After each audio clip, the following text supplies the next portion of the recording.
같이 읽겠습니다. 제가 먼저 읽겠습니다.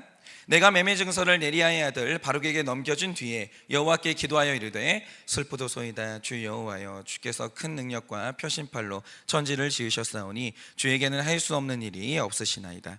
주는 은혜를 천만인에게 베푸시며 아버지의 죄악을 후손의 품에 갚으시오니 크고 능력이 있으신 하나님이시오 이름은 만군의 여호와시니이다. 주는 책략에 크시며 하시는 일에 능하시며 인류의 모든 길을 주목하시며 그의 길과 그의 행위의 열매대로 보응하시나이다.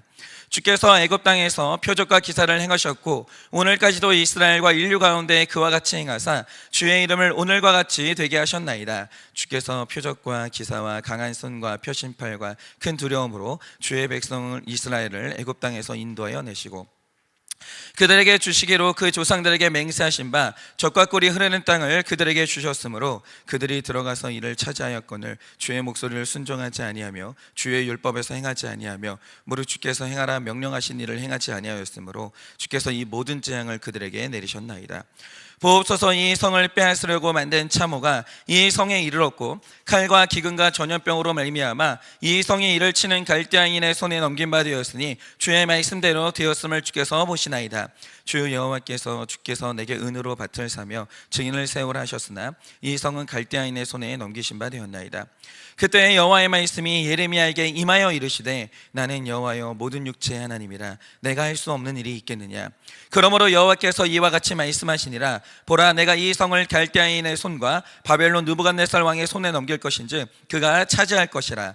이 성을 치는 갈대아인이 와서 이 성읍에 불을 놓아 성과 집 그 지붕에서 바알에게 분향하며 다른 신들에게 전제를 드려 나를 경노하게 한 집들을 사르니 이는 이스라엘 자손과 유다 자손이 예로부터 내 눈앞에 악을 행하였을 뿐 아니라 이스라엘 자손은 그의 손으로 만든 것을 가지고 나를 경노하게 한 것뿐이라. 여호와의 말씀이니라. 이 성이 건설될 날부터 오늘날까지 나의 노여움과 분을 일으키므로 내가 내 앞에서 그것을 옮기려 하노니 이는 이스라엘 자손과 유다 자손이 모든 악을 행하여 내 노여움을 일으켰음이라. 그들과 그들의 왕과 그의 고관들과 그의 제사장들과 그의 선지자들과 유다 사람들과 예루살렘 주민들이 다 그러하였느니라. 그들이 등을 내게로 돌리고 얼굴을 내게로 향하지 아니하며 내가 그들을 가르치되 끊임없이 가르쳤는데도 그들이 교훈을 듣지 아니하며 받지 아니하고 내 이름으로 일컫는 집에 자기들의 가증한 물건들을 세워서 그 집을 더럽게 하며. 다 같이 읽겠습니다. 흰놈의 아들의 골짜기에 바알의 산당을 건축하였으며 자기들의 아들들과 딸들을 몰래 앞으로 지나가게 하였느니라. 그들이 이런 가증한 일을 행하여 유다로 범죄하게 한 것은 내가 명령한 것도 아니요 내 마음에 둔 것도 아니니라. 아멘. 네, 오늘 이제 저희가 본격적인 말씀은 저녁 수요 예배 때 나누도록 하고요. 오늘 말씀은 동일한 말씀으로 간단한 포인트를 나누도록 할 건데 오늘 말씀의 포인트는 이겁니다. 오늘 예레미야가 하나님께 질문을 던져요. 그런데 이 예레미야서가 중요한 이유는 뭐냐면 이 고통에 대해서 52장에 걸쳐서 설명을 하거든요. 왜 너희가 고난을 당하는가, 그리고 하나님이 너희에게 고난을 줄 수밖에 없는 이유는 무엇인가를 52장에 걸쳐서 디테일하게 이유 하나하나를 우리에게 설명하는 거예요. 그래서 예레미야서는 굉장히 중요한 거죠. 그런데 오늘도 예레미야가 우리를 위해서 질문을 던지는 거예요. 본인은 해석이 됐어요. 본인은 해결을 받았어요. 그런데 장차 고난을 당할 후세들을 위해서 오늘 예레미야가 하나님께 질문을 던지는 거죠. 그게 뭐냐? 하나님께서 기어이 이스라엘을 망하게 하시는 거예요. 그러니까 누구도 망하고 싶은 사람은 없어요. 그리고 하나님께서 이것만은 좀 면제해 주시기를, 내가 잘못한 건 아는데 벌을 받지 않겠다라는 건 아니에요. 그런데 여기까지는 하지 않으시기를, 이것만은 좀 피해 주시기를 원하는 것들이 있다라는 거죠. 그런데 하나님께서 기어이 이것만은 안 돼요, 그걸 하시는 거예요. 그러니까 이스라엘을 망하게 하시는데 17절 말씀처럼 하나님은 능력이 있는 분이고 19절 말씀처럼 하나님은 책략이 크신 분 아닙니까? 하나님은 여러 가지 방법이 있는 분 아닙니까? 그런데 그러니 망하는 것 말고 다른 방법으로도 우리를 구원할 수 있는 것 아닙니까?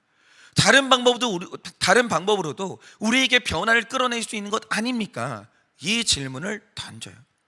그러니까 이 질문을 간단하게 정리하자면 이런 거죠. 하나님 꼭 이렇게까지 하셔야 됩니까? 하나님 꼭 이 방법밖에는 없는 겁니까? 다른 방법은 없는 겁니까? 할 수 있지 않습니까? 이걸 물어보는 거예요. 그러네 우리가 극심한 고난을 당할 때 하나님께 던지는 의문과 질문이 바로 이거죠. 여러분, 어떤 안티크리스천 학자가 있는데 한 번은 자기가 왜 한때는 하나님을 믿다가 왜 하나님을 떠나게 되는지 그 이유를 말한 적이 있어요. 그게 뭐냐, 어느 날 본인이 그 십자가의 역사성을 배운 거예요. 그러니까 십자가의 종교성을 배운 게 아니라 그냥 역사 안에서 십자가의 의미를 배운 거죠. 그런데 로마 안에서도 이 십자가는요, 십자가형을 집행하기에 매우 꺼려할 만큼 굉장히 잔인한 형벌이었어요. 그래서 이 십자가형은 이 황제가 직접 승인하지 않으면 누구도 십자가라는 방법으로 사형을 마음대로 이렇게 집행할 수 없었다는 거죠. 왜냐하면 십자가라는 방식이 너무 잔인해요. 너무 끔찍해요.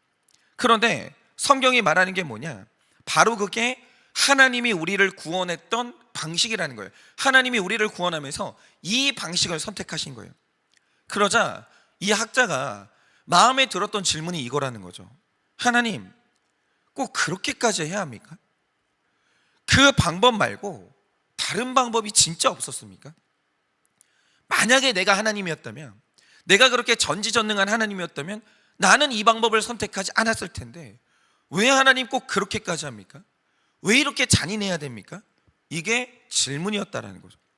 근데 그러다가 이 질문에 대한 답을 찾지 못하니까 나는 하나님을 떠났다, 이런 방법까지 동원하는 하나님을 나는 믿을 수가 없었다, 이렇게 말을 하는 거예요. 우리 이게 딜레마죠. 우리 삶에 극심한 고난이 와요. 그러니까 적당한 고난이 오면 이해하고 넘어가요. 그런데 하나님이 우리에게 고난을 주시는데 잔인할 때가 있어요. 너무 극심해요. 한계를 넘어서는 나보고 죽으라는 건가? 이런 생각이 들 만큼의 어마어마한 고통을 줄 때가 있다라는 거죠. 왜입니까? 하나님 다른 방법이 있지 않습니까? 하나님은 책략이 많기 때문에 다른 방식으로 우리의 변화를 끌어낼 수도 있잖아요. 그런데 왜 꼭 이렇게까지 합니까? 당신이 선한 하나님이 맞습니까? 이런 질문을 우린 던질 때가 있고, 저도 이런 질문을 많이 던졌어요. 그런데 오늘 하나님께서 이 질문에 대한 답을 주시는 거예요. 그러니까 이게 요약으로 설명할 만큼 간단한 질문도 아니고 대답도 아니에요. 오늘 아침에는 그냥 그렇게 대답할게요. 그게 뭐냐, 31절을 보시면 나는 이 성이 건설된 날부터 오늘까지 너희를 참고 기다렸다는 거예요. 이게 짧은 기간이 아니에요. 상당한 기간이에요. 그러니까 한 세대만 기다리신 게 아니라 8세대를 기다릴 만큼 하나님이 오랜 시간을 기다린 거예요. 그런데 몇백 년을 기다려 봤어요. 몇백 년을 기다렸더니 너희가 그 몇백 년 동안 내 앞에서 역사적으로 증명할 사실이 뭐냐, 30절 말씀처럼 악을 행하였을 뿐이라 이래요. 그 긴 기다림 동안 지켜봤어요.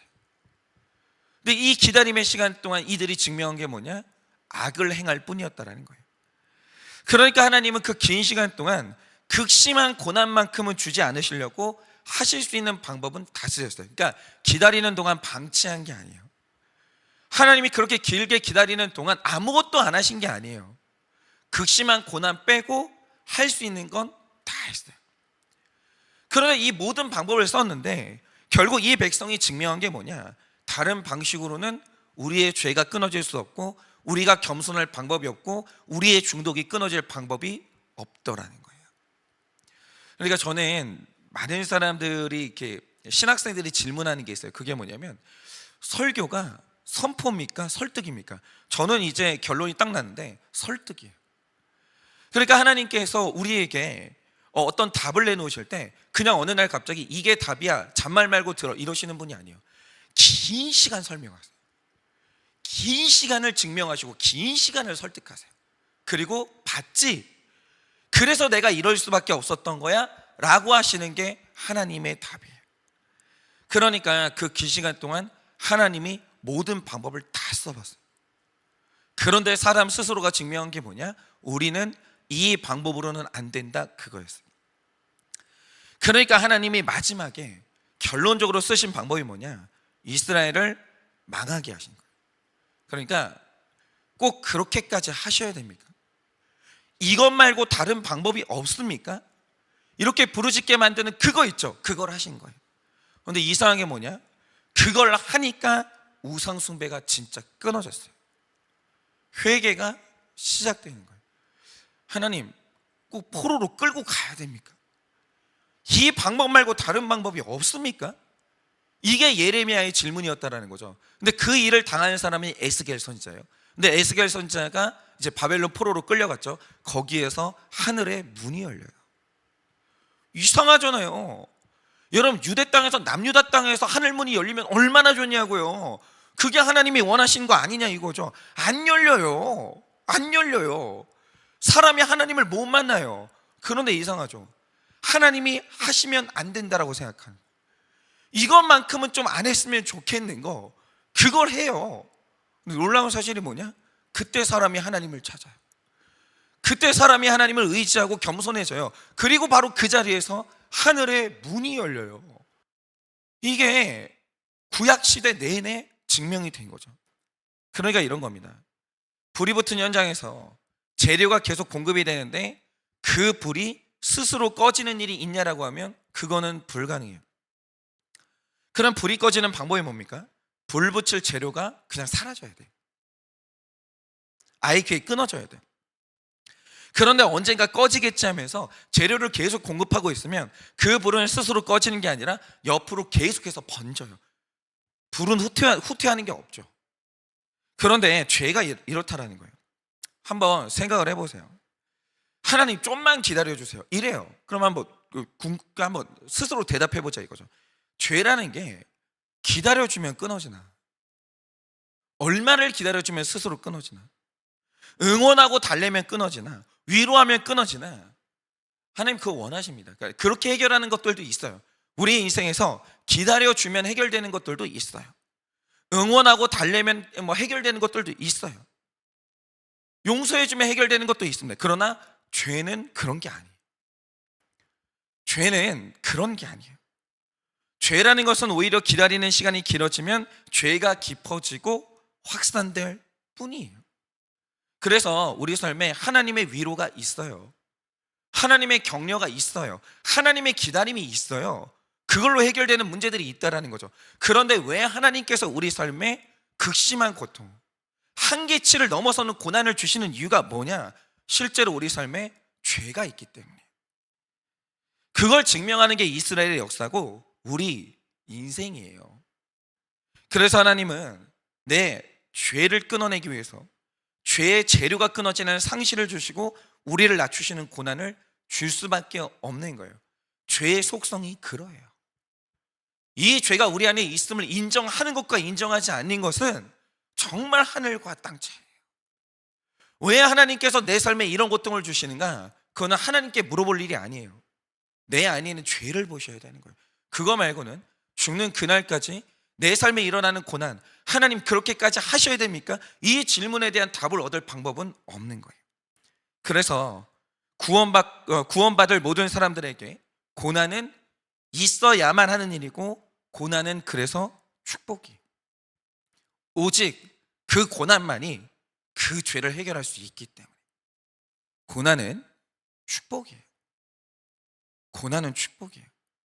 그러니 오늘도 극심한 고난이 오셨다면 그게 좋다는 게 아니에요.